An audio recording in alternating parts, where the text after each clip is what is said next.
ಕ್ಷೇತ್ರ ಸಿದ್ದರಬೆಟ್ಟದ ಬಾಳೆಹೊನ್ನೂರು ಶಾಖಾ ಮಠದಿಂದ 19ನೇ ವರ್ಷದ ವಾರ್ಷಿಕೋತ್ಸವ, ಶ್ರೀ ಜಗದ್ಗುರು ರೇಣುಕಾಚಾರ್ಯ ಶ್ರೀ ಜ್ಯೋತಿ ಬಸವೇಶ್ವರ ಜಯಂತ್ಯುತ್ಸವ ಹಾಗೂ ಸಾಮೂಹಿಕ ವಿವಾಹಗಳು, ಜನಜಾಗೃತಿ ಧರ್ಮ ಸಮಾರಂಭವು ನಡೆಯಿತು.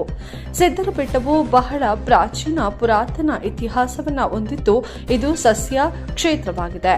ಈ ಸ್ಥಳದಲ್ಲಿ ಧರ್ಮ ಜಾಗೃತಿಯ ಒಂದು ಕೇಂದ್ರ ಅವಶ್ಯಕತೆ ಇತ್ತು.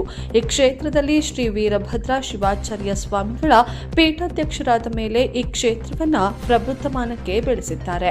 ಅವರು ಸಾಮಾಜಿಕ ಕಳಕಳಿಯಿಂದ ಹಲವಾರು ಕಾರ್ಯಕ್ರಮಗಳನ್ನು ಆಯೋಜನೆ ಮಾಡಿದ್ದಾರೆ. ಇನ್ನು ಈ ಸಂದರ್ಭದಲ್ಲಿ ಶ್ರೀ ಶಿವಾಚಾರ್ಯ ಮಹಾಸ್ವಾಮೀಜಿ, ವೀರಭದ್ರ ಶಿವಾಚಾರ್ಯ ಸ್ವಾಮೀಜಿ, ಹನುಮಂತನಾಥ ಸ್ವಾಮೀಜಿ, ಶ್ರೀ ರೇಣುಕಾ ಶಿವಾಚಾರ್ಯ ಸ್ವಾಮೀಜಿ, ಕಾರದ ಮಠದ ವೀರಬಸವ ಸ್ವಾಮೀಜಿ, ತಂಗನಹಳ್ಳಿ ಬಸವಲಿಂಗ ಸ್ವಾಮೀಜಿ, ಹೊರಕೆರೆ ತಾಲೂಕು ಶಾಸಕರಾದ ಡಾಕ್ಟರ್ ಜಿ ಪರಮೇಶ್ವರ್, ಶಾಸಕ ಜ್ಯೋತಿ ಗಣೇಶ್, ಗುಂಡು ಮಲೆತಿಪ್ಪೇಸ್ವಾಮಿ, ಜಿಲ್ಲಾಧಿಕಾರಿ ಶುಭ ಕಲ್ಯಾಣ, ಸಿಒ ಪ್ರಭು, ಜಿಲ್ಲಾ ಪೊಲೀಸ್ ಅಧಿಕಾರಿ ಕೆವಿ ಅಶೋಕ್, ತಹಸೀಲ್ದಾರ್ ಮಂಜುನಾಥ್, ಬ್ಲಾಕ್ ಕಾಂಗ್ರೆಸ್ ಅಧ್ಯಕ್ಷ ಅರೆಕೆರೆ ಶಂಕರ್ ಇನ್ನು ಮುಂತಾದ ಗಣ್ಯರು ಈ ಸ್ಥಳದಲ್ಲಿ ಹಾಜರಿದ್ದರು. ವರದಿ ರಘುನಂದನ್ ಟಿ ಆರ್ ತೋಬಿನಕೆರೆ. ಧರ್ಮದ ಕಾರಣ ಹೆಚ್ಚು ನಡೀತಾ ಇದೆ. ಹಣ ಅನ್ನುವಂಥದ್ದು ಎಷ್ಟರ ಮಟ್ಟಿಗೆ ಆಗಿದೆ ಅಂದ್ರೆ ತಂದೆ ಮಕ್ಕಳ ಸಂಬಂಧವನ್ನು ಎಷ್ಟೋ ದೂರ ಮಾಡ್ತಾ ಇದೆ. ಇವತ್ತು ಹಣಕ್ಕೋಸ್ಕರವಾಗಿ ನಮ್ಮ ತಂದೆ ನಮ್ಗೆ ಸರಿಯಾಗಿ ಪಾಲು ಕೊಡಿಲ್ಲ ಅಂತ ಹೇಳಿ ತಂದೆನ ಹೊರ ಹಾಕಿದ್ ನೋಡಿದೀವಿ. ನಮ್ಮ ತಮ್ಮನಿಗೆ ಹೆಚ್ಚು ಕೊಟ್ಟ ನನಗೆ ಕೊಡಲಿಲ್ಲ ಅಂತ ಹೇಳಿ ಅಣ್ಣ ಆ ತಂದೆನ ಹೊಡೆದಿರುವಂಥದ್ದು ನೋಡಿದೀವಿ. ಕೊನೆ ಕಾಲದಲ್ಲಿ ಅವ್ರನ್ನ ನೋಡಿಕೊಳ್ಳಾರ್ದೆ ವೃದ್ಧಾಶ್ರಮ ಕಳಿಸಿರ್ತಕ್ಕಂಥ ಉದಾಹರಣೆ ನಾವು ಸಾಕಷ್ಟು ನೋಡ್ತಾ ಇದ್ದೇವೆ.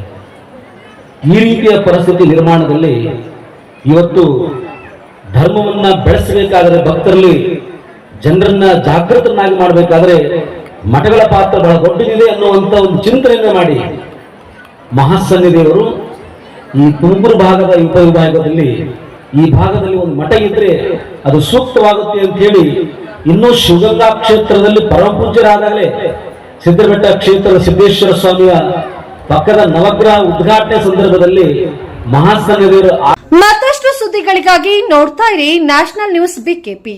ಸದಾ ಸುದ್ದಿಯೊಂದಿಗೆ ನಿಮ್ಮೊಂದಿಗೆ 24x7. ಇದು ಸತ್ಯದ ಧ್ವನಿ.